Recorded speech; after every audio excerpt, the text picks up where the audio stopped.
Hello, welcome to my channel Debarati's little world. চলো আজকে তোমাদেরকে কাঁঠাল বীজের একটা নতুন রেসিপি দেখাই। এই রেসিপিটি বানানোর জন্য প্রথমে কাঁঠাল বীজের যে খোসাগুলো হয় সেগুলো ভালো করে ছাড়িয়ে পরিষ্কার জলে ধুয়ে নিতে হবে। তারপর সেটাকে জলে দিয়ে প্রায় 60% মতো সেদ্ধ করে নিয়ে সেটাকে ভালো করে পেস্ট করে নিতে হবে। আর এখানে দেখো আমরা একদম ভালো করে এটাকে পেস্ট করে নিয়েছি। তো এই সময় চলো কড়াতে সর্ষের তেল গরম করতে দেওয়া হয়েছে। যতক্ষণ সর্ষের তেলটা গরম হবে আরেকটা কাজ করে নিতে হবে। ওই যে পেস্টটার মধ্যে বেশ কিছুটা বেসন, কিছুটা নুন দিয়ে ভালো করে মাখিয়ে নেবে।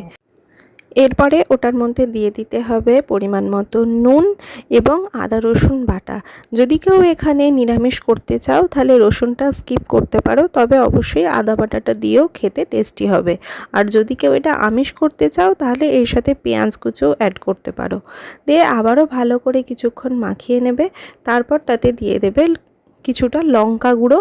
এটা কালারের জন্য দেওয়া, খুব একটা ঝাল হয় না। যারা ঝাল খেতে চাও তারা এখানে লঙ্কা কুচি অ্যাড করতে পারো। যাই হোক, এখানে দেখো তেলটাও গরম হয়ে গেছে।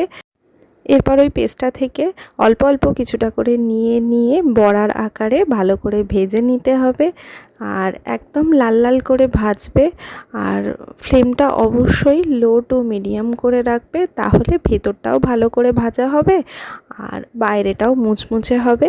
হ্যাঁ, এখানে আমি খাবার সোডাটা অ্যাড করলাম না, কারণ খাবার সোডাটা অ্যাড করলে এটা ভেঙে যেতে পারে। তোমরা যদি কেউ খাবার সোডা অ্যাড করতে পছন্দ করো তাহলে বেসনটা কিন্তু বেশ কিছুটা পরিমাণে দিতে হবে, অনেকটাই দিতে হবে। তাই এখানে খাবার সোডাটা অ্যাড না করাই ভালো। তো দেখো এখানে আমাদের কিন্তু এই কাঁঠাল বীজের বড়া একদম রেডি হয়ে গেছে। যেমন দেখতে সুন্দর হয় তেমন খেতেও এটা সুন্দর হয়। তোমরা এরকম একবার করে খেও। আর হ্যাঁ, অবশ্যই কমেন্ট করে জানিও যে রেসিপিটা কেমন লাগলো। আর তোমরা কিভাবে কাঁঠাল বীজ খাও সেটাও কমেন্ট করে জানাতে পারো। আজকের রেসিপিটা এই পর্যন্তই। দেখা হবে আবার নতুন কোনো একটা ভিডিও নিয়ে। আজকের মতো এই পর্যন্তই। টাটা।